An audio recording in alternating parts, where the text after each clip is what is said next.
நம்ம எல்லாருக்குமே ஒரு விரோதி இருக்கு. நினைவு தெரிஞ்ச நாள்லேருந்து ஆரம்பித்து நீங்கள் சாவுற வரைக்கும் கூடவே வருவோம். எங்கே எங்கே அப்படின்னு வெளியில் தேடாதீங்க. உள்ள நீ என்ன பண்ணாலும் ஒரு வீடு கட்டுறீங்கன்னா டப்புன்னு ஒரு வாய்ஸ் கேட்கும், இந்த வீடு விளங்காது. கல்யாணம் பண்ணுறீங்களா, இந்த கல்யாணம் விளங்காது.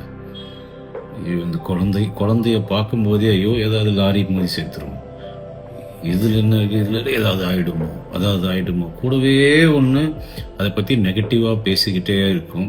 நம்ம அதை என்ன பண்ணுறதுன்னு நமக்கே தெரியாது. ஏன்னா வெளியில் இருந்தாவது கழுத்தை பிடிச்ச தூக்கலாம், சட்டையை பிடிச்ச தூக்கலாம், காலரை பிடிச்ச தூக்கலாம். உள்ளேருந்து ஒரு வாய்ஸ் நம்மளுக்கு இது என்ன, இது யார், ஒரு டீட்டெயிலும் தெரியாத ஒரு விரோதியை வச்சுக்கிட்டு ஃபுல்லாக அப்படியே வாழணும். இதுக்கு என்ன பண்ணலாம் அப்படின்னு யோசிச்சிங்கன்னா, இக்னோர் அப்படின்னு சொல்ல மாட்டேன் நான். ஏன்னா அது என்ன பண்ணாலும் கூட வரும். அந்த வாய்ஸை கடவுளுக்கு அப்படின்னு விட்டுருங்க. அந்த வாய்ஸை கடவுள் பார்த்துக்குவார்.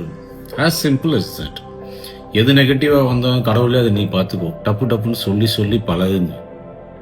கொஞ்ச நாளில் அது ஏதாவது நெகட்டிவாக பேசிக்கிட்டே வரும். கடவுள் பார்த்துப்பாருப்பா அப்படின்னு சொல்லிட்டு நீங்கள் உங்கள் வேலையை பாருங்கள். கொஞ்ச நாளில் அதோட எஃபெக்ட் குறைஞ்சு பண்ணுற காரியங்களும் நன்றாக வரும். அது உங்களுக்கு ஒரு பெரிய விஷயமா தோணாது. ஒரு ஃபுல் கான்ஃபிடென்ஸ் வரும். எதுலேயுமே ட்ரை பண்ணிப்பாங்க.